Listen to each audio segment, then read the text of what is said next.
Bonjour et bienvenue dans cette nouvelle capsule de l'économie expliquée par mon père, en présence donc du DIPER et du DAF qui a tout à fait compris que c'était l'heure d'y aller et qu'il n'y a pas de pitié pour les braves. Donc il s'est immédiatement endormi. Il s'est immédiatement endormi. Alors la semaine dernière, nous avons réalisé une capsule sur le krach bancaire et ce qui était en train d'arriver à la Silicon Valley Bank et à Crédit Suisse. Et vous avez été extrêmement nombreux à la suivre et je vous en remercie. On vous en remercie sincèrement. Et nous vous avions dit à ce moment-là que nous prendrions vos questions, que nous traiterions aujourd'hui, ce que nous allons faire. Donc, beaucoup d'entre vous, je ne vais pas pouvoir évidemment poser toutes les questions parce qu'il y en a eu beaucoup. Il y en a eu beaucoup sur les assurances vie. C'est à peu près une question sur 3.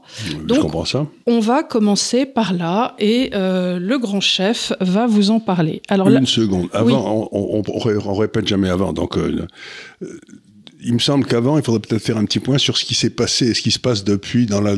Tu vois ce que je veux dire, chef. Tu vois, c'est... Parce que, bon, il s'est passé des choses. Donc, Crédit Suisse, qui, au moment où nous avions fait la dernière émission, n'avait pas encore sauté, a sauté, a été repris pour très peu d'argent par l'UBS. Et donc maintenant, on se retrouve avec un monstre UBS, Crédit Suisse ensemble. Mais ça n'est pas le système bancaire suisse. Le système bancaire suisse est organisé autour des banques cantonales, dont j'ai dit qu'elles étaient locales, etc. Donc c'est pas du tout le système bancaire suisse. C'est un peu la projection de l'excédent d'épargne qu'a toujours la Suisse, parce qu'elle est bien gérée, vers le reste du monde. Donc UBS, je veux dire par là, c'est l'outil extérieur du système bancaire suisse, tu vois, le séjour là. Puis il y avait beaucoup d'argent qui arrivait en Suisse et qui ensuite repartait de Suisse à l'intérieur par UBS ou Crédit Suisse. Donc tu as amené ton argent à gérer au Crédit Suisse et hop, ça repartait. Et donc, ça veut dire quelque part, si les Suisses ont pris si le Crédit Suisse a pris cette énorme gamelle, d'abord que le Crédit Suisse était probablement géré n'importe comment et qu'il y avait des saloperies dedans, enfin, on sait pas trop bien. Ouais. Il y a pas une saloperie qu'ils ont pas faite, quoi. Mais moi, encore une fois, dans mon métier, j'ai toujours entendu dire que il y avait 3 sortes de banquiers, si tu veux, ceux qui disent le Grand Canyon, c'est là-bas. Ceux qui regardent le Grand Canyon du bord en disant voyez, il y a un trou. Il y a un trou. Et puis ceux qui vont tout au fond du trou pour voir comment c'est. Le Crédit Suisse, c'était plutôt... L'UBS, c'était plutôt le Grand Canyon, il est là-bas. Le Crédit Suisse, c'était allons voir là-bas, quoi. C'est allons redescendons dans le trou. Donc, c'était pas une banque qui avait une réputation particulièrement... Il est vrai que depuis 4-5 ans, on en entendait parler sur les marchés et on disait le Crédit Suisse, ça va pas très bien. De même que... Depuis pas mal d'années, on entend dire que la Deutsche Bank... Un peu la même chose. Un peu la même chose. Comme on entendait encore à l'époque dire de Dexia que... Il y avait un loup. Bof. Voilà. Alors, donc ça, c'est la première des choses. Donc, ça ne met en rien en question la solidité du système bancaire suisse. Si vous avez un dépôt à une banque cantonale. Une banque cantonale et tout. Alors là, vous n'avez aucun souci à vous faire, tout va bien. Donc, c'est la première des choses. Donc, il y a un certain nombre de questions qui sont arrivées qui disent, si je dois ouvrir une banque en Suisse, un compte en Suisse, etc., maintenant, qu'est-ce que je fais? Est-ce que c'est dangereux? La réponse est non. Sauf si vous étiez au Crédit Suisse, mais ça, c'est passé maintenant, il est couvert par l'UBS. Bon, je vous raconte une chose sur UBS parce que c'est important, c'est qu'UBS, c'est surtout une boîte de gestion financière, c'est-à-dire qu'elle gère les portefeuilles de ses clients. Et il y a quelques années, on me disait, je ne pense pas que ce soit vrai aujourd'hui, que le premier jour de l'année, les droits de garde, c'est-à-dire tout ce que vous les 1,5% qu'ils vous prennent juste pour garder vos titres dans leurs ordinateurs, là, suffisait à couvrir tous les frais du Crédit Suisse. Tout le reste de l'année, c'était gratuit. Oui. Donc, bon, ils ont fait des tas de bêtises, mais quand même, je ne pense pas que ça ait changé tant que ça. Donc, l'Union de banques suisses, c'est quand même... enfin, j'ai l'impression que moi, mon idée, c'est que c'est vraiment très solide. Bon. Donc ça, c'est la première chose qu'il faut dire. Alors, qu'est-ce qui se passe maintenant dans cette crise? Bon, il y avait ce Crédit Suisse qui était en Europe et aux États-Unis, mais il a sauté, à mon avis, surtout à cause de la position qu'ils avaient aux États-Unis. C'est-à-dire qu'ils avaient repris un machin qui s'appelait First Boston, je crois, et dans lequel ils ont trouvé tout. Et depuis l'après le First Boston, ça n'a jamais marché, quoi. Donc, c'était une banque américano-suisse. Et donc, ils ont fait les bêtises que d'autres ont fait aux États-Unis. Bon, venons aux États-Unis. Alors, est-ce que la crise bancaire est terminée aux États-Unis? Qu'est-ce qu'a fait la Fed? Elle a pris 2 mesures. Bon, d'abord, elle a garantit les dépôts de la banque qui a sauté, ou des 2 ou 3 banques qui ont sauté. Donc elle a dit, ma garantie ne s'arrête pas à 250 000, elle est sur la totalité de vos dépôts. Ce qui crée, comme ce qu'on appelle un hasard moral dans le futur, quoi. Et la deuxième chose, c'est qu'elle a dit, les obligations que vous aviez achetées, tu sais, on en avait parlé, vous avez acheté, qui sont tombées à 80, ben moi, je les prends à 100. Voilà, donc en fait, l'idée, et c'est Anis Latchev qui l'avait très bien expliqué, c'est qu'il a dit, en fait, ils ont revalorisé les obligations au prix d'achat. C'est un peu comme si aujourd'hui, on vous disait, voilà, je vous rachète votre véhicule, mais pas à sa cote Argus en 2023, vous l'avez acheté en 2018, je vous la rachète au prix de 2018. Donc, c'est un peu douteux, mais en même temps, le fait de dire, oui, mais si je garde ces obligations 10 ans, elles vont repasser de 80 à 100, donc je fais qu'un pont de liquidité. Bon. Ce qui prouve bien que la crise bancaire aux États-Unis était, comme on avait discuté la dernière fois, une crise de liquidité. C'est-à-dire, ils avaient emprunté à court terme et prêté à long terme, et puis d'un seul coup, que ça saute. Voilà, c'était les durations. Les durations qui n'étaient pas au même niveau. Bon. Donc ça, c'est compréhensible. Est-ce que c'est fini? Probablement pas. Parce qu'il y a une autre banque qui s'appelle, je crois, la First Republic, qui est une assez grosse banque, qui est en train de sauter. Puis il y en a une deuxième qui s'appelle Pacific Bank, je sais pas quoi, qui a l'air aussi de pas aller bien. Et pourquoi elles vont pas bien? Alors là, on retombe sur la crise de liquidité. Vous savez, une banque, ça prend de l'argent des petites fourmis dont on avait parlé la dernière fois, ça les met. Mais ils peuvent retirer leur monnaie, leur argent quand ils veulent, les gens. Dans l'esprit, oui. Dans l'esprit, enfin, c'est un peu les gens pensent que l'argent qu'ils ont dans leur banque, c'est à eux. Oui. HSBC n'est pas de cet avis. En tout cas, en ce qui me concerne, comme mon oncle, mais bref. Quoi? Vous voulez acheter un canapé? Avez-vous rempli le formulaire C2630? Voilà, c'est ça. Il y a toujours d'excellentes raisons pour lesquelles ça marche pas. Et la meilleure, c'est que j'ai reçu il y a quelques semaines du HSBC à Hong Kong un truc, vous faites pas assez travailler votre compte, on va vous le fermer. Puis après ça, 3 jours après, j'ai reçu un truc. Non, il y a probablement un gars qui avait dû avoir une idée brillante, c'était de chasser les dépôts. Ce qui en période de crise de liquidité est une bonne idée. est quand même une décision brillante. J'en revenais pas. Je me suis dit, là, on les changera jamais, ceux-là. Mais enfin, ça c'est... Donc, qu'est-ce qu'ils ont, ces gars-là? Ils ont tous ces dépôts. Ils ont acheté, comme les autres, des obligations, je sais pas combien de temps, mettons 5 ans, 10 ans, qui sont plus longues. Et puis sur les dépôts, ils payent, 1%, allez, si tout va bien. Mais si vous sortez du dépôt pour aller mettre dans des bons du trader à 3 mois, ils touchent quasiment du 5. Donc, les runs sur les banques, tu sais, ce qu'on appelle une panique bancaire, là, ça se passe plus avec les gars qui font la queue, ça se passe avec les gars qui sont sur leur ordinateur, qui disent, vous me sortez de mon dépôt, vous m'achetez un bon du trésor. Et à la limite, le bon du trésor, il est gardé dans la banque, mais ils gagnent pas un rond dessus. Ouais, non. Ils peuvent plus le prêter. Donc, ils se retrouvent dans une position où ils ont pas assez de dépôts en fonction des prêts qu'ils ont faits. Donc, à ce moment-là, qu'est-ce qui se passe? C'est que les gens se disent, ils ont pas assez de dépôts, donc je vais sortir de la banque. Et c'est un système de spirale. Alors, est-ce qu'ils peuvent pas se tourner vers la Banque centrale en leur disant, on peut pas m'imprimer un petit peu pour ma crise de liquidité? Ce qu'ils demandent à la Banque centrale, c'est des obligations là, que j'ai à 80, est-ce que vous pourriez pas me les racheter à 100 aussi? Donc la Banque centrale donne de l'argent contre cet argent, etc. Bon, ça, c'est son boulot de compte. Bon, c'est très bien. Mais aux États-Unis, on voit bien ce qui se passe. La crise de liquidité n'est pas finie. Alors, il y a une bagarre, ce qui m'a laissé absolument pantois, d'ailleurs, hier. Donc, on est donc... jeudi, je ne sais plus quel... écoute, c'était... 23, puisque 23 c'était le printemps mardi. C'est le printemps.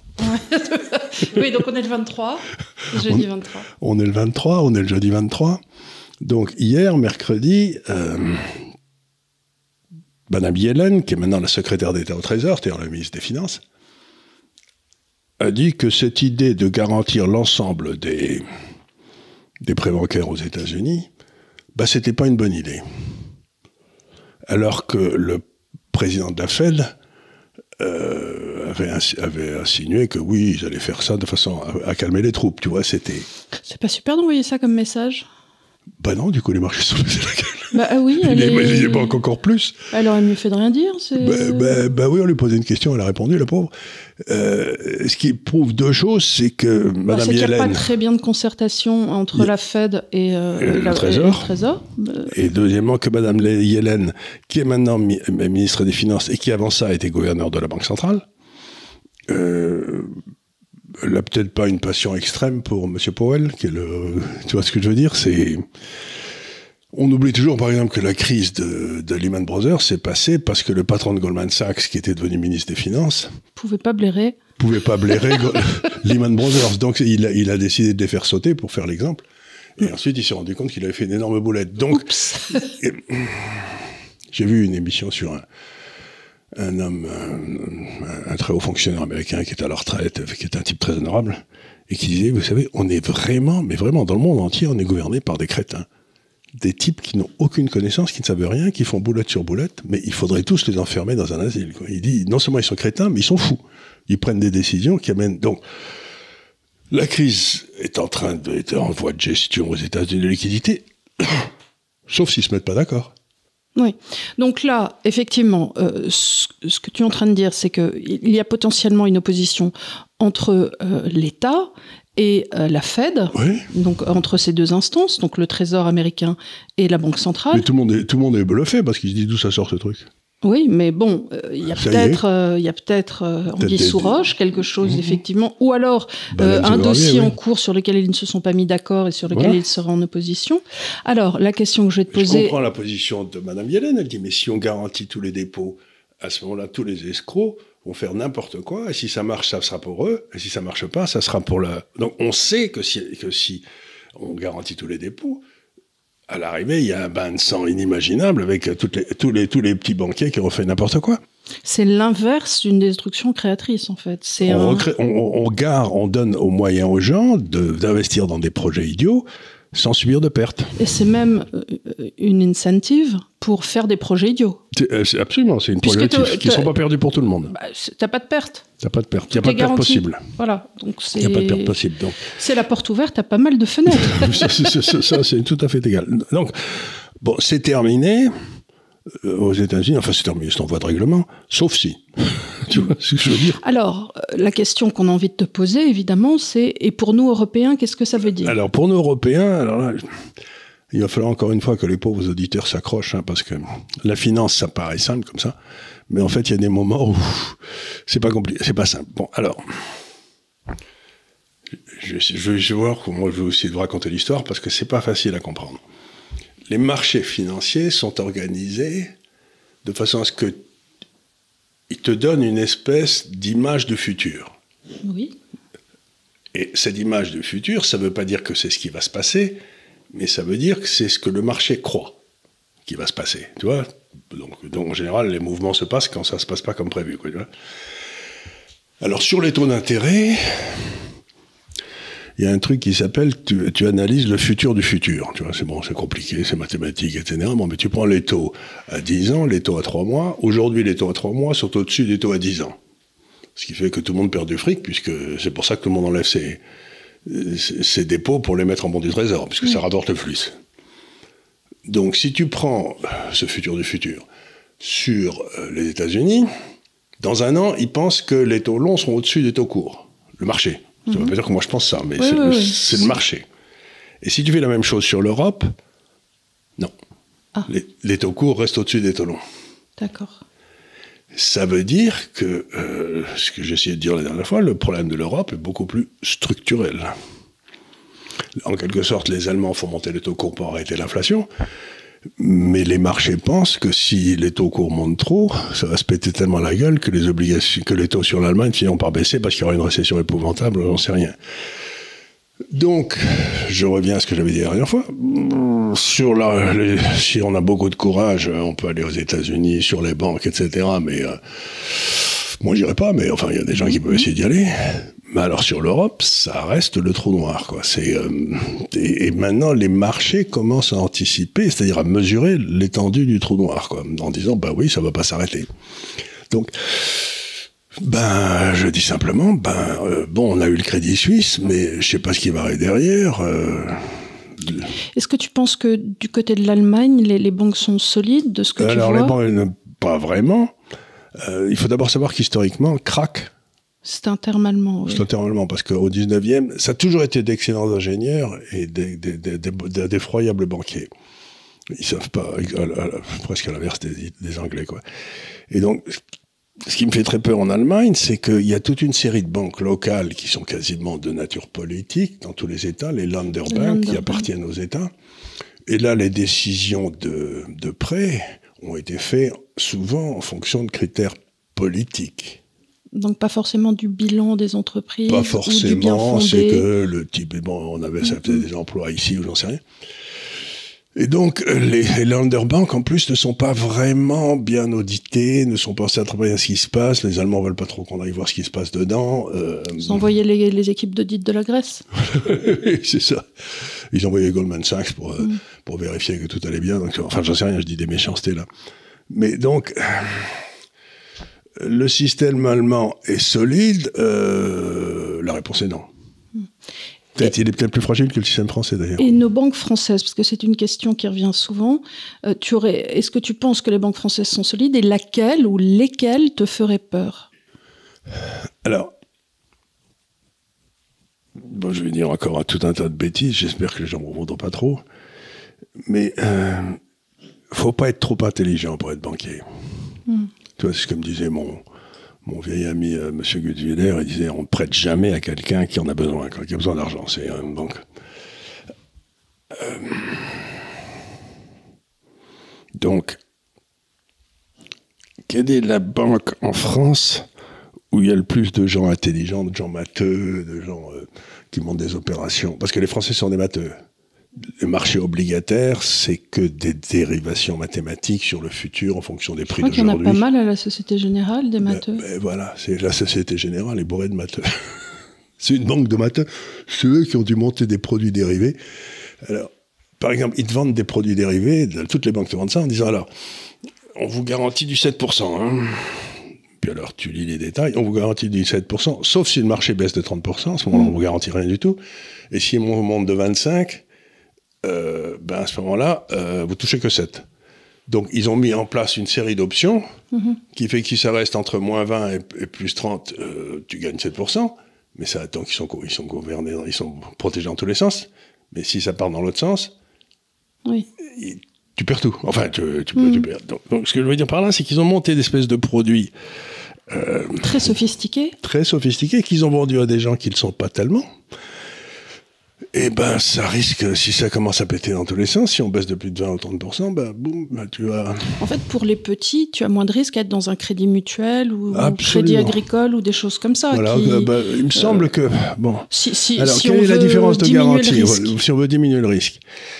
Alors, en principe, vous avez deux systèmes de garantie pour le capital des banques. Vous avez le système où il y a un capital, qui aujourd'hui, dans les grandes banques, est automatiquement en obligation d'État. Vous savez ce que je pense des obligations d'État. Ouais, on l'a vu la semaine dernière. On l'a vu la semaine dernière. Puis vous avez le système mutuel où il y a un capital qui est raisonnable, mais où en cas de problème, les gens qui sont mutualistes, là, on va faire appel à eux pour boucher les trous. Ben, je me dis qu'aujourd'hui, un système mutualiste, c'est peut-être moins dangereux. Parce qu'ils ont sans doute fait moins de bêtises dans l'autre sens. Tu vois. Le système mutualiste, je ne le vois pas monter des opérations mathématiques très compliquées. Bon, il va peut-être se faire rouler dans la farine par un escroc, j'en sais rien, ça peut arriver. Mais il me semble que c'est moins dangereux que des grandes opérations financées avec beaucoup de leviers. Beaucoup de leviers. Et tout ce que j'allais dire, c'est que quand on fusionne la banque le casino et le bureau de poste, ça donne pas des bons résultats. Ben, le banque mutualiste, ça a tendance plutôt à être resté des bureaux de poste. Oui, avec beaucoup moins de risques. Avec beaucoup moins de risques. Donc je me dis peut-être aussi la banque postale, j'en sais rien. Mais des banques locales. Des banques locales, etc. Ou même le crédit agricole, ça doit être resté quand même... Le crédit agricole, ils ont créé une espèce de holding au sommet, d'ailleurs je crois qu'il est coté. Oui, qui est coté. Et donc, ce qui garantit cette holding, c'est tous les crédits agricoles en dessous. Mais je ne sais pas trop ce qui s'est passé. Ce qu'ils ont fait là-haut. S'ils ont pris des matheux ou pas. Mais s'ils ont pris des matheux, je ne suis pas certain qu'ils aient pris les meilleurs non plus. Ils ont pris ceux que la Société Générale leur laissait. Voilà, c'est un peu ma crainte. Remarque, ils ont peut-être fait moins de bêtises, du coup. Je sais pas. Donc, Avec moins de dérivés. pour revenir à la question des banques, banque locale, mais il n'y en a plus tellement en France, ouvrir un compte en Suisse dans une banque cantonale, tout ça, c'est pas difficile. Voilà, il y a une certaine série de mesures comme ça qu'il vaut peut-être mieux prendre. D'accord. Et si vous allez vers une banque en Suisse, par exemple, à ce moment-là, moi, je mettrai mes positions financières, si j'ai par exemple des actions et des obligations, par exemple des obligations chinoises, je le mettrai dans le crédit, parce que je vois pas la Suisse instituer un contrôle d'échange pour t'empêcher de sortir. Je vois assez facilement la France le faire, quoi. D'accord. Donc, la partie financière de votre patrimoine, vous devez la mettre peut-être le plus que vous pouvez dans un pays où vous ne serez pas massacré, si jamais on a des difficultés en France, quoi. Et alors, qu'est-ce que tu penses, c'est une question absolument récurrente, des assurances-vie aujourd'hui? Est-ce qu'il est toujours utile d'avoir une assurance-vie aujourd'hui? Et est-ce qu'il serait intéressant de placer l'argent de cette assurance-vie sur un livret épargne ou de l'utiliser dans un portefeuille d'investissement? Alors, assurance-vie dans lequel il n'y a que des obligations. On en a souvent parlé ici, ça fait 3 ans qu'on dit. Vous êtes fous. Non, mais c'est pas que les gens sont fous, c'est qu'ils sont mal renseignés. Ils sont mal renseignés. Non, mais je veux dire, il ne faut plus en avoir. Il faut plus en avoir. Il faut plus en avoir. Bon, donc, à ce moment-là, ce que vous faites, je ne sais pas exactement comment ça se passe avec votre banque, mais vous essayez de transférer ça en unité de compte. C'est-à-dire, vous changez vos obligations en air liquide, allez, ou en, vous savez, le portefeuille idéal, quoi. Vous voyez ce que je veux dire? Donc là, parce que ça baissera quand il y aura une crise, mais ça remontera derrière. Mm-hmm. Tandis que si vous achetez une obligation grecque il y a 10 ans, vous l'avez jamais revue, quoi. C'est tombé à 0, puis vous êtes cuit, quoi. Donc la différence entre ce que j'appelle un contrat et une part de propriété, c'est que la part de propriété, sa valeur varie, mais que dans 10 ans, ça vaudra plus qu'aujourd'hui, quoi. Mais peut-être dans 3 mois, ça vaudra beaucoup moins. Donc, pour répondre à la question qui ont des assurances-vie, ça vous a donné un avantage fiscal, en particulier si vous voulez laisser de l'argent à vos enfants, etc. Je ne sais pas, je ne suis pas un spécialiste de la chose, je ne sais pas comment vous pouvez transférer une assurance-vie en obligation française en une assurance-vie unité de compte, sans perdre cet avantage fiscal, mais si vous pouvez le faire, faites-le. Mm-hmm. Voilà, c'est la première des choses. Donc les assurances-vie, il ne faut pas les garder. Pourquoi? Parce que les assurances-vie, c'était intéressant. Il y a 15 ans, les taux d'intérêt étaient à 7 ou à 8. On est passé on a descendu. Vous avez acheté dans votre assurance-vie des obligations à 10 ans. Mm-hmm. Donc, j'ai déjà expliqué, quand les taux d'intérêt baissent sur une obligation, le cours de l'obligation monte. Vous savez, c'est l'inverse. Donc, aujourd'hui, on est à un moment où on était quasiment à 0 sur les taux français. Donc, ce que vous savez, c'est que pour le moment, dans les 10 ans qui viennent, pour des raisons qu'on a expliquées ici, à partir de maintenant, le taux des obligations va monter, structurellement. Et ça veut dire qu'on va perdre de l'argent structurellement sur vos obligations à 10 ans. En plus, oui. En plus. Donc, non seulement vous risquez d'être coincé s'il y a un problème, mais s'il n'y a pas de problème, vous risquez d'avoir votre obligation. À la place de vous donner 2% par an, l'assurance vie va vous donner du -1 ou du -2, quoi. Donc, sur 10 ans, ça vous allez perdre 20%, sans parler de la perte du pouvoir d'achat à cause de l'inflation. Donc, je suis pas très optimiste. Donc, l'assurance vie, comme je le dis toujours, si l'État vous fait un cadeau fiscal, faut pas en acheter. Parce que si c'était un bon placement, ils vous le fileraient pas. Ce que je veux dire, c'est qu'ils essayent de vous enfler. Il ne faut jamais accepter un cadeau d'un grec, tu es en train de dire. Voilà, il ne faut jamais accepter un cadeau du fisc français. Voilà. C'est comme d'un grec. Je ne sais plus comment on le disait en grec, je le savais quand j'étais jeune. Si, Tim Danaos. Timédanaos, je ne sais plus quoi, oui, mais ça n'a pas accepté un cadeau d'un grec, c'était dans Homère, je crois. Oui, c'est au moment de la guerre de Troie, c'est à propos du cheval de Troie, jamais accepté Timédanaos, et puis il y a 2 autres phrases. Ferrantès. Oui, c'est ça. Alors, est-ce que quelle devise, si on sortait d'une position maintenant et que tu disais, voilà, je vais m'acheter une devise pour jouer les devises, tu jouerais aujourd'hui face à l'euro? Pour moi, je l'ai expliqué souvent ici, ce que j'ai expliqué, c'est que les devises asiatiques ont dû rester sous-évaluées pendant 20 ans pour se faire des réserves de dollars monstrueuses. Elles ont les réserves de dollars monstrueuses. Oui, on a vu. la balance des comptes courants. Voilà. Donc, maintenant, elles vont dire, j'ai plus besoin d'avoir des dollars, j'ai plus besoin d'avoir des euros. Donc, je vais plus placer mes réserves chez les Guaylo, c'est-à-dire nous. Et à ce moment-là, ils vont se retrouver, leurs taux d'intérêt vont monter, puisqu'il y aura plus cette épargne qui se déversera sur nous. Donc, mais par contre, eux, si à la place, ils investissent dans leur propre pays, à la place d'investir ailleurs, leurs taux vont baisser. Et comme ils seront pas sans arrêt en train de vendre leur monnaie pour acheter la nôtre, comme ils ont des excédents des comptes courants, leur monnaie va monter. Donc, grosso modo, si vous voulez avoir pour ceux qui ont vraiment pas envie de se fatiguer, je dirais vous achetez du dollar de Singapour. Et des obligations à Singapour. Et le yen, t'y touches pas encore? Le yen, c'est un animal à part parce qu'il est encore beaucoup militairement dans l'orbite des États-Unis. D'accord. Donc, dollar de Singapour, le dollar de Singapour, ils sont, c'est un peu, la Banque centrale de Singapour maintient sa monnaie plus ou moins sur une moyenne pondérée des autres monnaies asiatiques, plus un petit peu le dollar, etc. Donc, je connais bien Singapour, comme je vous l'ai dit, dans le temps, j'ai conseillé la Banque centrale, j'ai conseillé le grand fonds de retraite là-bas, mais moi je me dis, allez, je vais vous la faire simple, si vous faites une moyenne de 4 ou 5 monnaies asiatiques, ce qui est extrêmement difficile à gérer, pour tomber sur le dollar de Singapour, tu vois, sur le moyen terme. Donc je me dis, autant acheter le dollar de Singapour, et comme ça, c'est eux qui feront la moyenne, c'est pas moi, quoi. Ouais. C'est facile à acheter en plus. Et les obligations de Singapour sont faciles à acheter aussi. Bon, elles doivent donner du 3% aujourd'hui, ce qui est très bien. Enfin, 2,5, 3, je sais pas, j'ai pas regardé. Et qu'est-ce que tu penses des obligations et des actions des BRICS? Est-ce que tu penses que c'est trop tôt ou trop risqué? Alors là, c'est une question extraordinairement importante. Et on a des discussions à n'en plus finir avec nos clients dans la vraie vie, ce que j'appelle les clients de GAFCAL. Vous savez, je dis toujours, j'ai GAFCAL où on gagne de l'argent, et j'ai l'Institut des Libertés où on le perd, quoi. On est une association, donc évidemment qu'on n'en gagne pas. C'est l'idée, où j'essaye d'expliquer aux gens, sans les faire payer, ce que les autres payent un maximum. Simplement parce que c'est comme ça, et que je trouve qu'il faut que les gens aient des informations convenables. Et comme personne ne leur donne, je me suis dit, il faut que ce soit moi qui la donne. Bon, ce point étant acquis,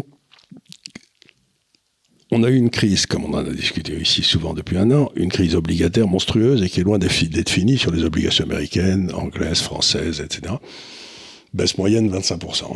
C'est-à-dire ce qui valait 100, bon, 75. Quoi. Allez, boum, en euros.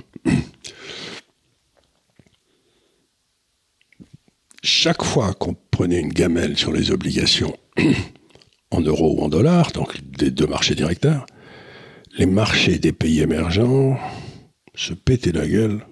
Ah oui. Parce que ça voulait dire qu'il y avait une crise de liquidité mondiale. Mais si tu acceptes le raisonnement que j'ai fait tout à l'heure, que maintenant leur épargne va rester chez eux, à ce moment-là, le marché n'aurait pas dû baisser. Tu as vu que hier, Poutine a dit que désormais, il pensait beaucoup plus travailler en yuan avec la Chine. Bien sûr, mais déjà ils le font, ils vendent leur pétrole en yuan. Mais ça, et avec la Russie... Le dire tout fort, en étant assis, ça envoie un message à toutes les BRICS aussi. Donc, ce que ça veut dire, c'est que dans ce cycle de baisse des obligations, donc de hausse des taux, les marchés, d'ailleurs ils payaient du 7, 8, 9%, en particulier en Amérique latine, parfois plus, n'ont pas baissé, sont même montés. Donc c'est la première fois depuis 1960 que, quand nos marchés se pètent la gueule, les marchés des BRICS n'ont pas baissé. Ce qui semble corroborer l'analyse que j'ai faite, que leur épargne maintenant reste chez eux. Parce que d'abord, nos marchés ont beaucoup baissé, ça veut dire qu'il y a eu des vendeurs. Et ensuite, le coup qu'on a fait de piquer tout l'argent des Russes, ça fait un effet profond à tous ces gens-là.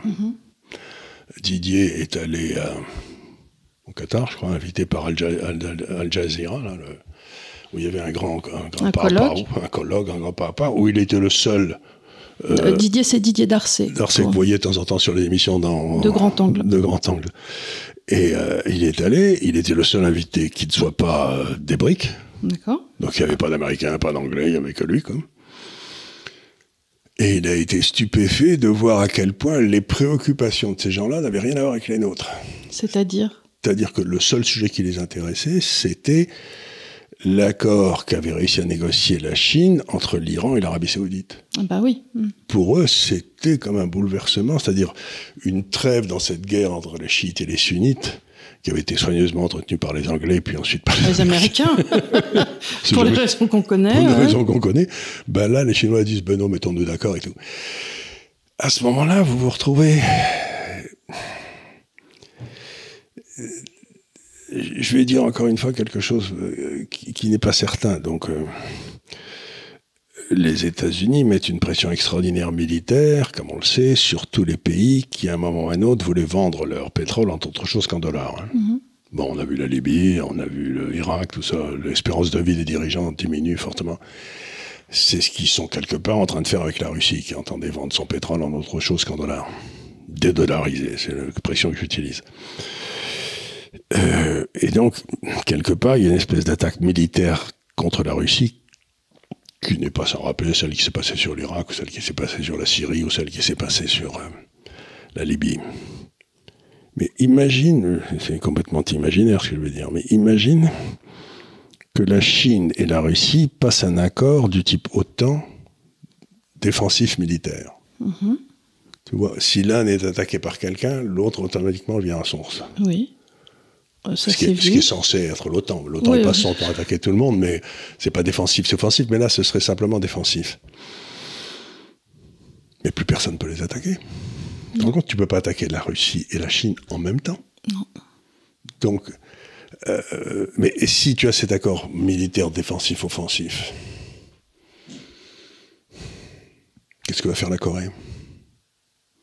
Qu'est-ce que va faire Singapour? Tu vois, à la place... Qu'est-ce que va faire même le Japon?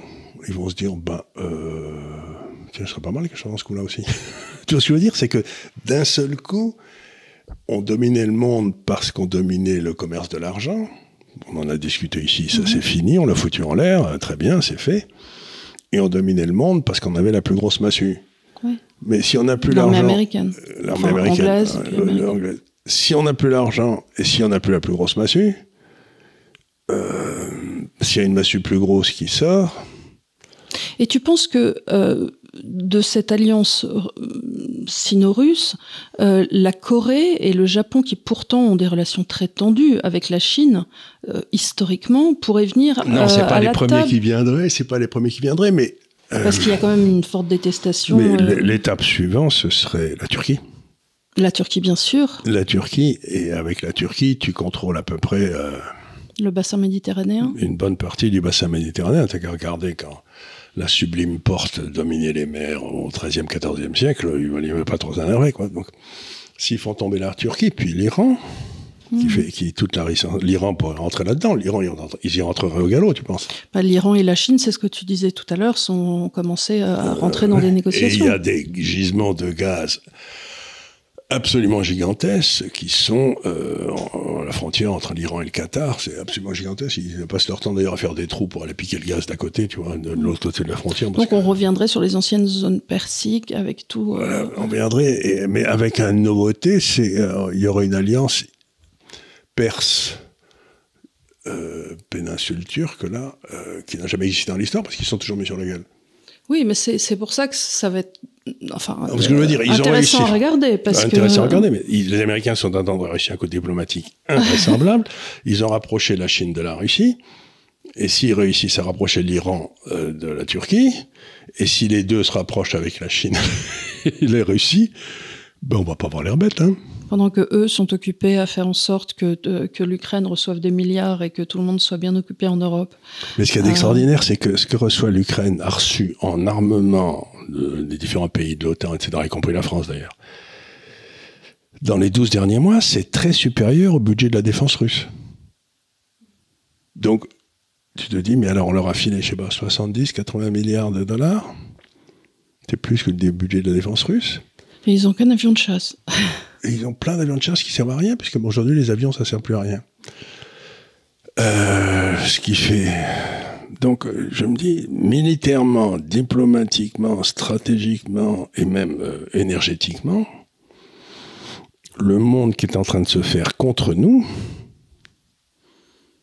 il a pas l'air très amical. Hein. Oui, c'est assez moyen. C'est assez moyen. Mais, et en plus, c'est que on s'est tiré tout seul une balle dans la tête. Personne ne demandait rien à personne. Tu vois, on était là tranquille, on dominait le commerce de l'argent. Qu'est-ce qu'on avait besoin de geler les actifs des oligarques, quoi. Ils avaient volé la Russie il y a 30 ans, ils étaient tranquillement installés à Londres, ils payaient des clubs de foot, enfin je veux dire, c'était à eux, quoi.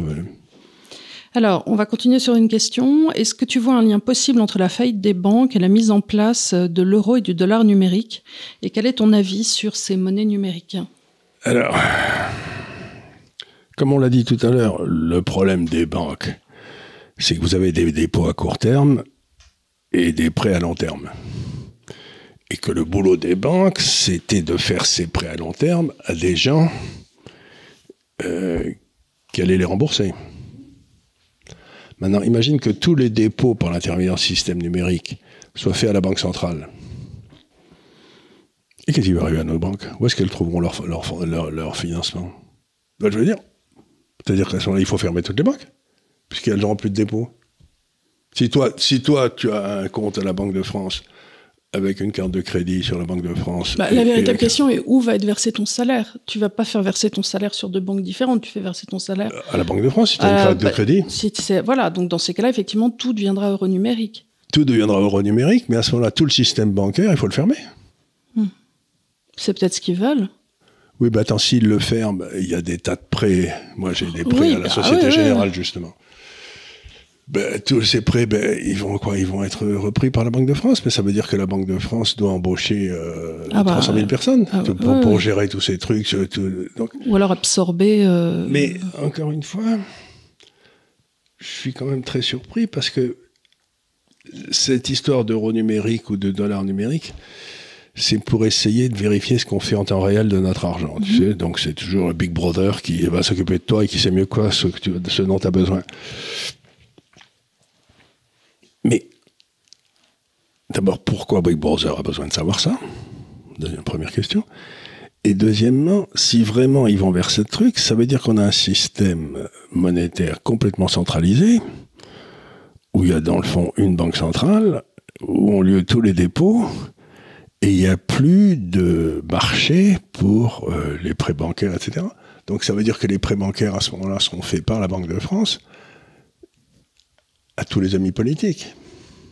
Tu vois, c'est-à-dire qu'il n'y a plus la beauté du système bancaire, c'est que c'était un mélange entre le secteur privé et le secteur public. C'était plus ou moins garanti par le secteur public, mais c'était le secteur privé qui se donnait la peine de faire le triage entre les bons et les mauvais investissements. Maintenant, ça va être fait par M. Macron. Comme c'est un Mozart de la finance, je ne me fais pas trop de soucis sur la qualité de ce qu'il va faire, mais quand même, je suis pas confiant, quoi. Encore une fois, tu remplaces un système extrêmement décentralisé et donc extrêmement antifragile par un système complètement centralisé et donc complètement fragile. Donc tu augmentes, chaque fois que l'État veut augmenter son pouvoir sur la société, tu augmentes la fragilité de la société. Et plus ça va vers le bas, plus s'il y a un truc qui se pète quelque part, c'est pas grave. Et donc, tous les efforts de ces gars-là, c'est de nous amener à un système complètement concentré, presque un gouvernement mondial, et donc complètement fragile, qui se pètera en 5 minutes. On l'a vu avec l'Union soviétique, et ils essayent de rebâtir l'Union soviétique. Et il y avait, je sais plus quel crétin d'économiste qui avait dit, dans le fond, la France, c'était il y a 15 ans, c'est une Union soviétique qui a réussi. On est en train de voir que elle est en train d'échouer, elle aussi. Et il ne peut pas en être autrement, c'est ça qui me rend fou. C'est quand est-ce qu'ils comprendront qu'il vaut mieux 10 000 petites gamelles qui se passent à des temps différents dans le cycle, plutôt qu'une immense gamelle qui tue tout le monde. Tiens, lui, il est d'accord. Il est super d'accord. Alors, les gens voudraient que tu refasses un petit point. Tu l'as fait par écrit, mais tout le monde ne suit pas tes écrits, les vilains. Ils ont tort. Sur le portefeuille idéal. Alors, le portefeuille idéal, c'est l'abstraction du portefeuille idéal. Parce qu'encore une fois, tu ne fais pas du placement. Rien. Voilà. Nous ne recommandons rien, c'est simplement une illustration de ce qui peut être fait par quelqu'un qui veut s'occuper lui-même de son épargne. Et là, tout ce qu'on vous dit à l'idéal depuis 3 ans, ou que vous voyez, etc., c'est vous devez vous occuper de votre épargne vous-même. Parce que ici, on reçoit de temps en temps des gens, et alors ce qu'ils m'expliquent toujours, c'est qu'ils vont à la banque, qu'on leur propose des produits et que tous les produits, par exemple, sont ESG. Ah oui, ça, ma fille doit faire son exposé sur ça. Donc, voilà, ESG, ça veut dire que dans le fond, t'as pas le droit d'acheter des pétrolières, t'as pas le droit d'acheter des trucs. Tout ce qui est rigolo de le faire dans la vie, boire, fumer, etc. Il faut que ça soit éco-responsable. Éco-responsable et tout. Alors, donc, tu gagnes jamais d'argent avec les trucs sérieux, quoi. Ah bah non, parce que tu as des compliance absolument partout. Il faut donc ça coûte très cher, et tu regardes la performance de ces trucs-là, c'est lamentable. Alors que si tu achètes des trucs selon la bonne vieille méthode qui est d'essayer de donner l'argent à ceux qui ont une rentabilité du capital suffisante pour te payer un dividende, par exemple, ça marche toujours. Donc, ce que j'ai fait, c'est que j'ai donc dit, bon, la première chose qu'il faut savoir en France, c'est pas vrai dans tous les pays, mais en France, c'est certainement le cas, c'est que si l'État a un siège au conseil d'administration, vous êtes sûr que l'affaire va en faillite. Regardez EDF, quoi. Vous voyez, je veux dire, c'est l'État est naturellement un mauvais investisseur. Parce qu'il ne sait pas s'arrêter quand ça ne marche pas. Il continue, puis à la fin, jusqu'à ce que ce soit lui qui fasse faillite. Donc j'ai cherché une dizaine de valeurs, mais chacun peut faire ces 10 valeurs s'il veut, ça n'a aucune importance, qui n'ont rien à voir avec l'État. Donc il y a la liste qui est là, il y a donc, je sais pas, des choses comme Air Liquide, Schneider, L'Oréal, l'LVMH, Danone, Sodexo, Accor, Capgemini, Sanofi. Non, Sanofi n'y est pas parce que c'est dans, c'est dans la pharmacie. Alors là, merci, c'est l'intervention. Donc c'est à peu près ce genre de valeur. Donc vous allez sur le site de la société, vous regardez si l'État, représentant l'État a un siège au conseil d'administration, et vous l'achetez pas. Donc, et si quelqu'un rentre de l'État dans un conseil d'administration, vous vendez la valeur tout à fait cessante. Hein, bon. Donc la première des choses, c'est donc vous voulez des sociétés qui sont gérées par des capitalistes, pour des capitalistes. Si vous voulez aller en bourse, c'est que vous pensez que les capitalistes savent mieux quoi faire de l'argent qu'on leur confie que l'État. Je crois que ça me paraît. Donc c'est pas la peine d'acheter des valeurs socialistes pour se protéger contre le socialisme. Oui, non. Il vaut mieux acheter des valeurs capitalistes. Donc je sais que c'est très mal le capitalisme, mais enfin c'est toujours mieux que c'est vos sous, oui. Bon, Jivo, mon père. C'est bien. Mais donc, première chose, vous mettez 50% dans ces 10 valeurs, ou les 10 autres que vous aurez sélectionnés selon le même critère. Ça n'a pas beaucoup d'importance. Et les calculs que je fais, c'est rigolo. Je commence le jour du plus haut en 2007. Tu vois, c'est-à-dire juste avant que le marché se pète la gueule en 2008-2009, et puis ensuite il se repète la gueule récemment, etc. Donc en 2007, je dis, vous achetez ces 10 valeurs au jour du plus haut, de ce jour-là. Et 15 ans après, vous avez gagné votre vie noblement avec ces 10 valeurs. Et elles vous ont payé des dividendes, et il n'y a aucun problème, elles ont bien gagné leur vie, hein, alors que des trucs comme EDF ont perdu 90%, quoi, ou 100%. Bon. Donc, le moment où vous faites votre portefeuille n'a pas d'importance. Ce qu'il faut, c'est que vous soyez discipliné. Donc, vous achetez 10 valeurs, comme ça. Et puis, comme vous êtes d'un naturel craintif et que les marchés sont quand même dangereux en ce moment, ce que je me tue à dire aux gens, il faut que vous ayez des protections. C'est-à-dire des machins qui, si les valeurs se pètent la gueule, c'est 10 valeurs parce qu'il y a un crack, montent pendant que le crack a lieu. C'est-à-dire, ça, c'est une diversification, C'est une diversification, mais c'est pas une diversification dans d'autres valeurs, c'est une diversification dans des actifs dont on sait qu'historiquement, ils montent. Ah, comme l'or. Comme l'or.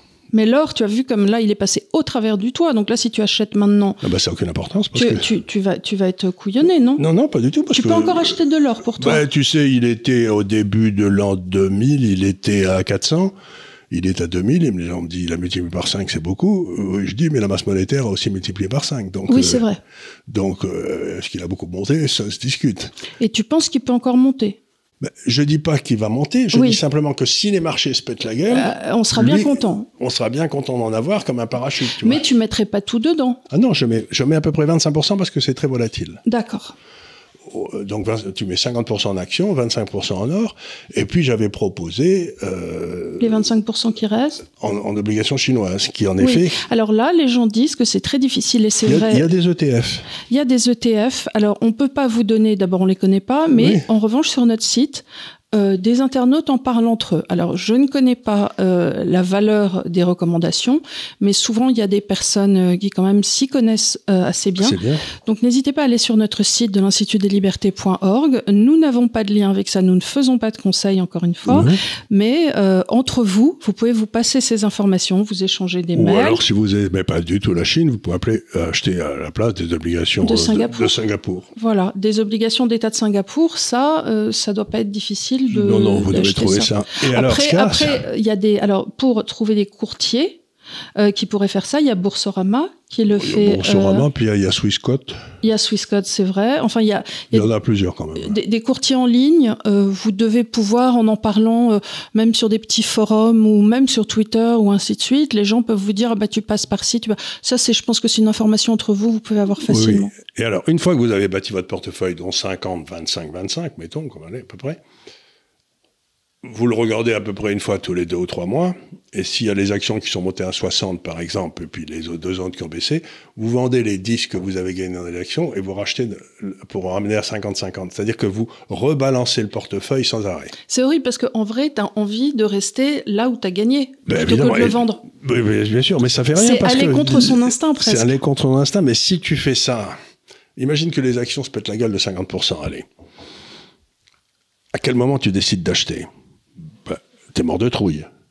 Tout le monde est en train de serrer les fesses, t'es mort de trouille, donc tu bouges pas, si t'es un mec normal. Mais si t'as un programme sur ton Excel, dans ton ordinateur, chez toi, qui rebalance automatiquement les actions, lui, il va acheter quand ça sera à moins 25, à moins 30, etc. Et il vendra les trucs comme l'or et les obligations chinoises qui seront montées. Puis quand les actions reviendront comme ça, t'auras plus d'actions et moins de ces trucs-là. Donc ceux qui vont baisser, t'en auras moins, ceux qui vont monter, t'en auras plus. Donc tu te rends compte que cette espèce de rebalancement dans les portefeuilles, ça t'amène à une volatilité beaucoup plus faible de tes actifs, ce que je montre sur la lettre d'ailleurs.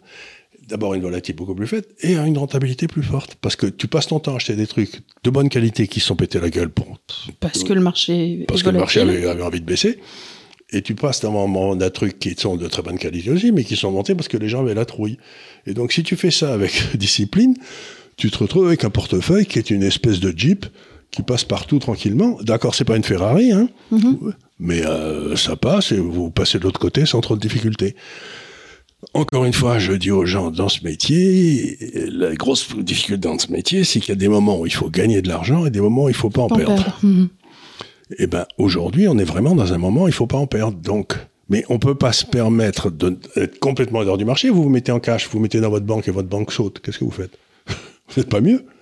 Donc, je veux dire par là, c'est qu'il y a une véritable danger aujourd'hui sur le support avec lequel tu mesures la valeur de ces trucs.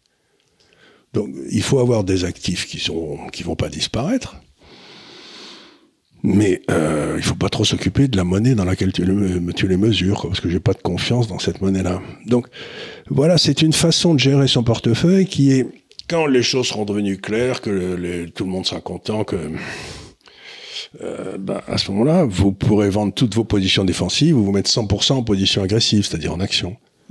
Mais ça ne sera peut-être pas des obligations d'Europe, des actions d'Europe, ce sera peut-être que des actions nazies pour ça. Donc, je veux dire par là, c'est que ce système vous permet de garder votre portefeuille en valeur, à peu près, par exemple, je l'ai fait avant le Covid, là, janvier 2000. On est en hausse de, un petit 30%. Bon, alors l'inflation a été de 15%. Donc, ça veut dire qu'en termes réels, vous êtes monté de 15%, c'est-à-dire à peu près de 5% par an. Quand tout le monde perdait du fric, c'est mieux que de se tirer une balle dans la tête, quoi. Donc, ce que je veux dire, c'est qu'il faut comprendre la façon dont les marchés fonctionnent. Premièrement, ce qu'on essaie d'expliquer ici, et deuxièmement, être extrêmement discipliné. Et la façon meilleure d'être discipliné, c'est de faire un programme, comme ça, vous n'avez plus besoin de prendre des décisions vous-même. Un programme qui automatiquement déclenche des achats, puis voilà, c'est fait. Parce que vous les ferez pas, vous aurez trop peur. Oui, alors, est-ce que tu penses, c'est une autre question, que les banques vont remonter leurs taux? En tout cas, les banques vont remonter leurs taux. Et est-ce que tu penses que la hausse des prix alimentaires et courants va continuer en France / en Europe? C'est une question qui est très difficile. Ouais. Bon, je vais essayer de la scinder en deux. Juste, je voudrais revenir, pardon de te couper. On a vu des personnes de la grande distribution aller sur les médias la semaine dernière en disant « Nous allons prendre une hausse de l'alimentaire colossale de plus 25%. » Voilà, donc... Voilà. Parce qu'ils l'ont retardé longtemps pour faire plaisir au gouvernement, etc., mais ils ne peuvent plus maintenant, ils vendent à perte. Alors, je crois qu'il faut faire une différence assez... importante, assez forte, entre les pays qui,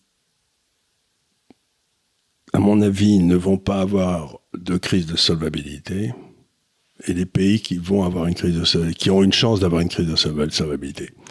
Alors, les pays qui vont pas avoir de crise de solvabilité, c'est la Suède, le Danemark, la Norvège qui est pas dans l'Europe, l'Autriche, peut-être la Pologne, sans doute la Pologne, la Tchécoslovaquie, qui sont toujours pas dans l'euro, et puis l'Allemagne, bref. Donc tous ces pays-là du nord de l'Europe, l'Allemagne est un peu plus faible que les autres, ils peuvent prendre le risque de la hausse des taux pour casser l'inflation. Mm-hmm. Tu fais monter les taux au-dessus de l'inflation de façon à casser les anticipations inflationnistes, et à ce moment-là, pouf, les prix rebaissent. Mais si les taux remontent à des niveaux suffisants pour casser les anticipations inflationnistes, c'est-à-dire qu'ils remontent vers 6-7%, je ne vois pas comment nous, en France, on s'en sort. Déjà, comment porte notre dette, puisque la véritable question, c'est le service de la dette. Et tu avais fait le calcul actuaire, qui est un peu compliqué, de calculer le service de la dette, puisqu'on a différentes échéances portées en même temps, donc il faut estimer.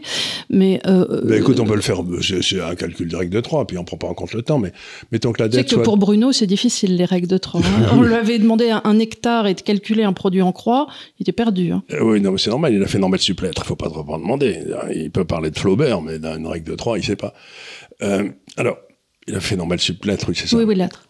Maths, il saurait faire un produit en croix, même si les mathématiques ont baissé. Oui. En plus, normal sur maths, c'est des gars... On a combien de dettes? On a 3 000 milliards. 3 000 milliards, bon. On est à 2 980. Alors, au service de la dette, compte tenu des taux d'intérêt du passé, doit être aux alentours de 80 milliards. Mm-hmm. Tu vois, c'était parce que le taux d'intérêt était à 0, était à... etc. Bon, sur 3 000 milliards... Si tu mets des taux d'intérêt à 7, ça fait 210 milliards de services de la dette. 3 fois 7, 21. Enfin, jusqu'à plus en performer, ça va être 210 milliards. Et ça augmente le déficit qui passe de 160, là où il est aujourd'hui, à 310, moins 80, ça fait 230. C'est-à-dire que notre déficit devient de 400 milliards. Oui. On n'y arrive pas? Non. Sauf si la Banque centrale achète. Non, mais si la Banque centrale achète, bouge pas, ça veut dire aussi que les Allemands renoncent à lutter contre l'inflation. Et ils sont vent debout contre. Là, encore une fois, je vous renvoie. Et puis dans ce cas-là, pourquoi on monte les taux? Puisque eux, ils montent les taux pour lutter contre l'inflation. Donc s'ils sont obligés de racheter de la dette derrière et donc de relancer... Et de remettre la planche à billets à nouveau en route. C'est un sans fin, cette affaire. C'est le serpent qui se mord la queue. Et puis à ce moment-là, l'euro se pète la gueule et l'inflation continue à monter en Allemagne. Encore une fois, la seule façon pour eux, ce serait de dire, on va faire 2 €. Ce qui, de facto, nous rendrait notre monnaie, presque. Oui, mais en même temps, si tu te mets aujourd'hui dans un euro avec les Italiens, comme ils sont beaucoup plus compétitifs que nous, on est ramené au problème précédent. Nous, on n'a pas de balance commerciale positive. On est ramené au problème précédent, donc il n'y a pas d'autre solution que de rendre à chacun sa monnaie et d'émerger des iches.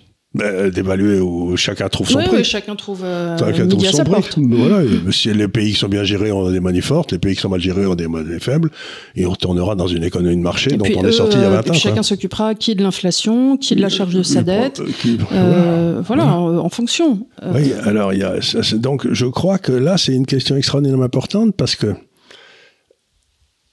depuis 2012, il y a M. Draghi, qui était un Italien, comme l'Italie était en train de sauter. C'était un ancien de Goldman Sachs. Un ancien de Goldman Sachs. Non, il est devenu Goldman Sachs après. Avant, c'était un ancien du Trésor italien où il avait fait des manœuvres qui auraient dû l'amener en prison pour cacher... Mais c'était mieux de le mettre chez Goldman Sachs. Non, c'était mieux de le mettre d'abord à la Banque Centrale et ensuite chez Goldman Sachs. Et maintenant, on l'a mis Premier ministre italien pendant un temps. Puis maintenant, je crois qu'il prend une retraite bien méritée. Mais donc, à partir de 2012... tous les efforts de l'Europe ont été d'avoir des taux d'intérêt très bas, de façon à permettre à l'euro de survivre.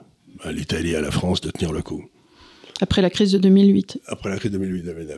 Comme en même temps, il y avait la crise de 2008-2009, et puis les Asiatiques qui menaient des taux de change très bas, on n'a eu aucune inflation pendant un grand moment. Puis les Américains ont eu le coup de peau, pour nous, de découvrir qu'on pouvait faire du pétrole avec le schiste. Tu sais, le pétrole de schiste ou du gaz de schiste. Donc, le prix du pétrole a baissé. Donc, on a eu les Asiatiques, le prix du pétrole qui baisse. Et donc, on pouvait maintenir des taux d'intérêt à 1 ou à 0 et dire, vous voyez, ça se passe très bien, il n'y a pas d'inflation, tout va bien. Mais maintenant, tout se renverse. Le prix du pétrole est monté. On a fait des moulins à vent, des miroirs magiques, et que, du coup, les hydrocarbures, on en a moins. On n'a pas fait de recherche. On n'a pas fait de recherche et on en a toujours autant besoin.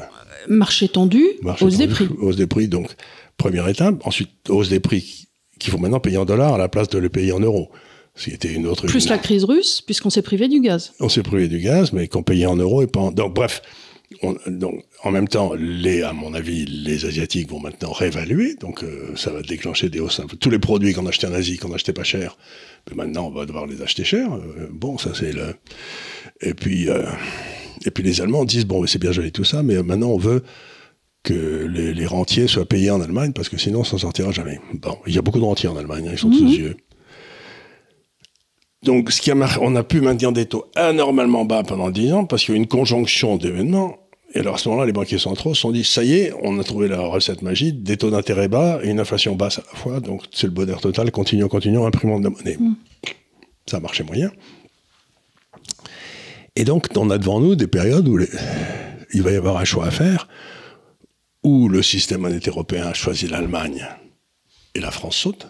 Mais je crois que j'ai l'impression que ça ferait peut-être pas de peine à l'Allemagne, parce qu'à voir la façon dont ils nous traitent depuis une quinzaine d'années, ils ne nous ont jamais fait de cadeau. Donc, ou bien alors on maintient des taux d'intérêt bas,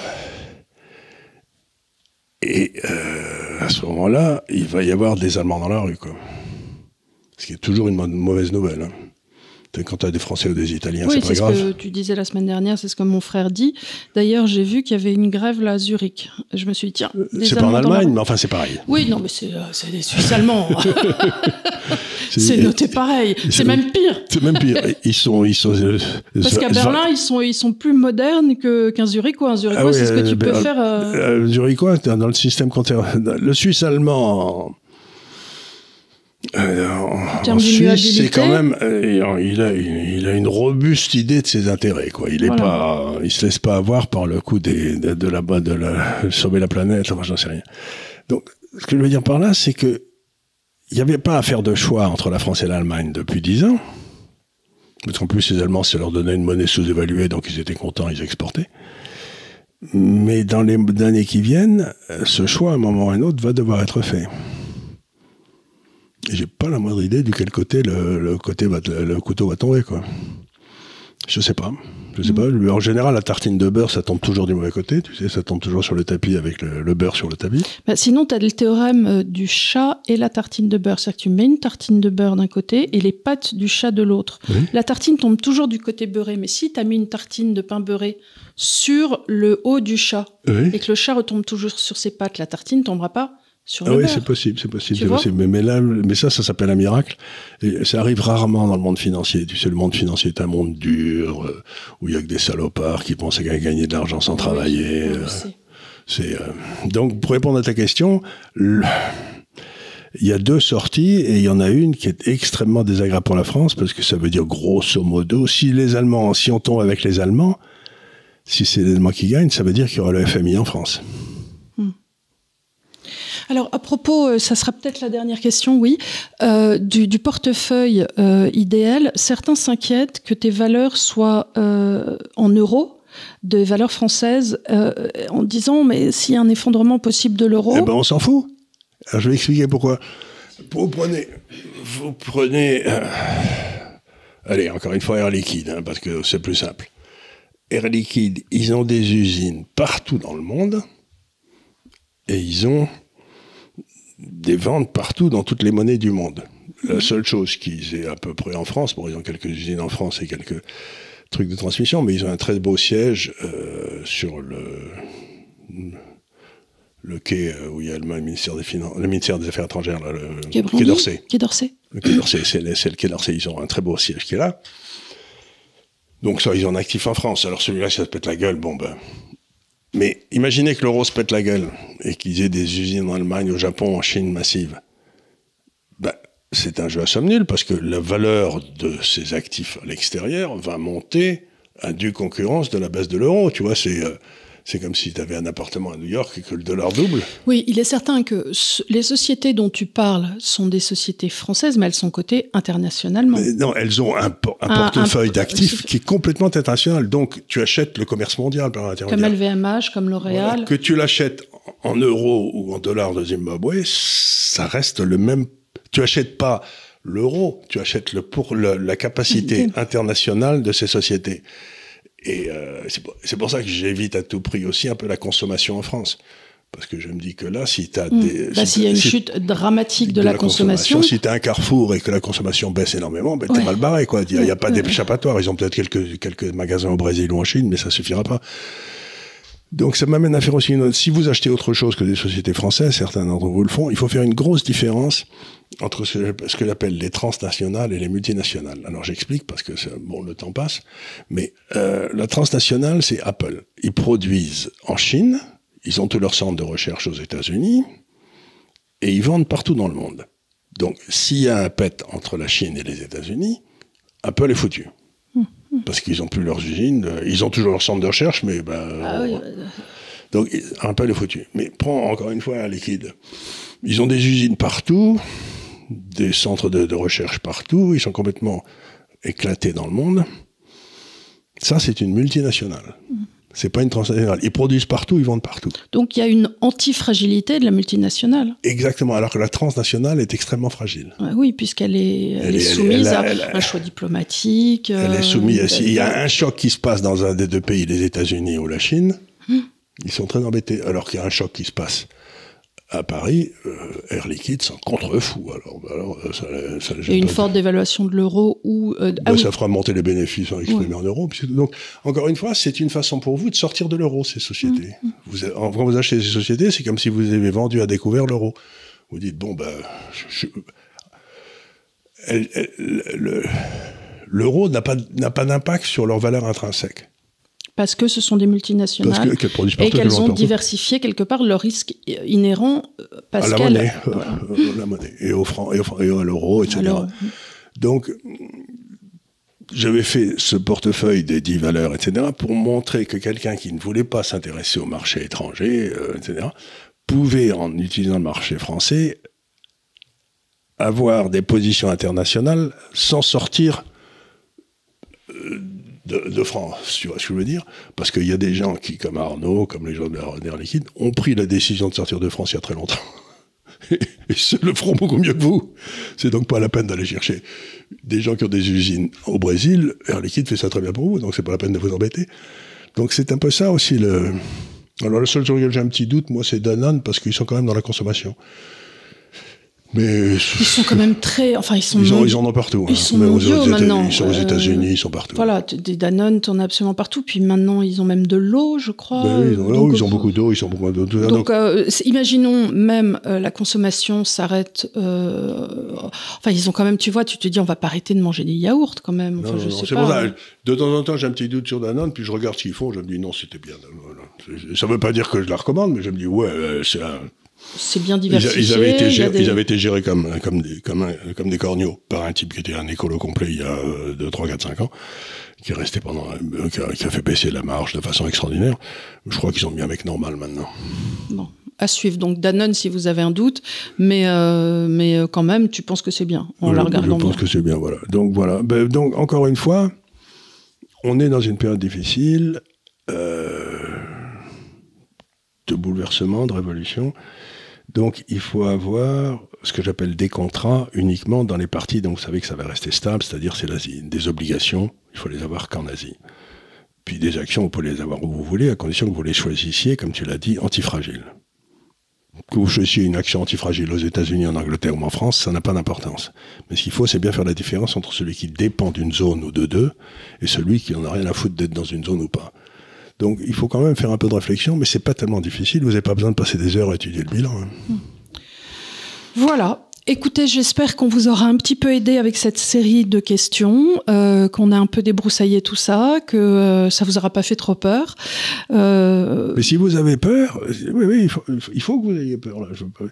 Il faut que vous ayez peur et vous preniez en main la gestion de votre épargne. Oui. Parce que sans ça, je vois tous les jours que les gens qui ne prennent pas en main la gestion de leur épargne se font massacrer par les réglementations. Vous allez dans votre banque, ils n'ont pas le droit de vous recommander autre chose que des trucs ESG. C'est-à-dire ils sont forcés de mettre votre épargne par la réglementation dans des choses dans lesquelles vous savez que vous allez perdre de l'argent. Donc, une fois encore, c'est votre responsabilité individuelle de gérer votre épargne. Que vous avez durement gagné. Et que tout le monde veut vous piquer. Hein. Que tout le monde veut vous piquer, l'État, les banquiers, vos enfants, la grande consommation. Enfin bon, voilà quoi, la grande distribution. Voilà, c'est un scandale. Donc écoutez, merci de nous avoir suivis encore une fois. Merci d'avoir été si nombreux la semaine dernière. On est ravis. Et on a dépassé combien? 240 000, ça y est? Écoute, je crois qu'on était presque à 270 000 parce qu'on s'est mis parmi nos vidéos, parmi les 5, on est tout près de celle que tu as fait avec Michel Onfray, tu vois, qui doit être à 280. Là, notre meilleure était celle que tu avais faite avec Idriss Aberkan, où là, on est à 470. Et donc, c'est celle-là qu'on vise. Hasta la lucha, finale. Au boulot, les gars, au boulot. Voilà, pour dépasser ça. Merci encore de nous avoir suivis. On vous dit à la semaine prochaine. On ne sait pas de quoi on va vous parler la semaine prochaine, on va trouver. Et prenez soin de vous. À bientôt.